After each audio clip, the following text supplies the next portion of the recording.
Hi again, Sam Berkow here from SIA Acoustics, a division of RDA, with Richard Lenz, the founder of RealAcoustix, a manufacturer of sound diffusing, absorbing, and manipulating products.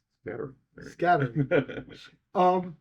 We're sitting here on the stage at Vic's Jazz Bar in Las Vegas, Nevada, and the question is, what do you hear when you add diffusion to a room?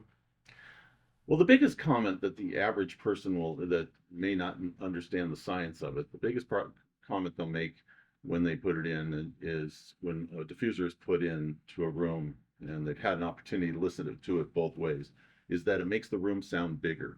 Now that may sound very strange because sometimes these devices typically are no more than 8 to 10 inches deep max. So how does it make it sound that much bigger? It's because it's not a single reflection.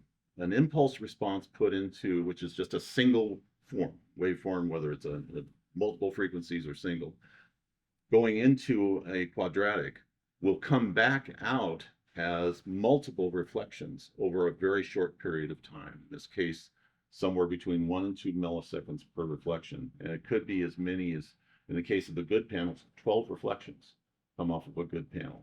Oh. Yeah, as opposed to a normal QRD, which would be around 6 to 8. And that's one of the reasons that, it's different than the rest. But what happens is that the ear hears these multiple reflections and it feels orally like the room is bigger. It's bigger. I think it's interesting because there's a anthropologic view of reflections of sound that our ancestors would hear a twig snap and they would sense danger. Right.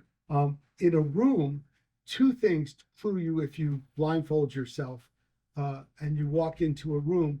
Either you feel the low energy bimodal, as in a very small room. We were working in edit suites and they felt small.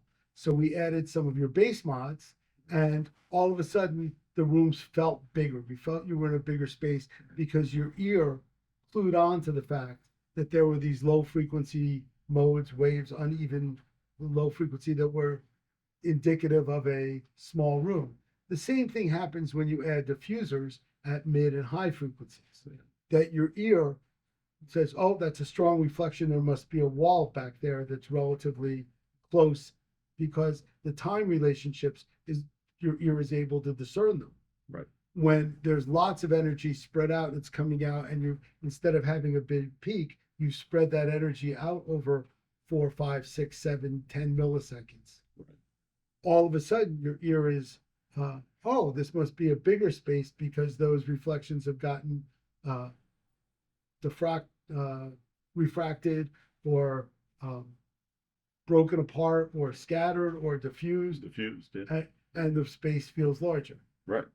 Yeah, and it is, and the thing is that we can't detect it, but we feel it. A diffuser is something that you feel more than you actually hear. That's great. I love that. I think there's a T-shirt in that. That's the one. A diffuser is something you feel more than hear. I like it. Yeah, that's true.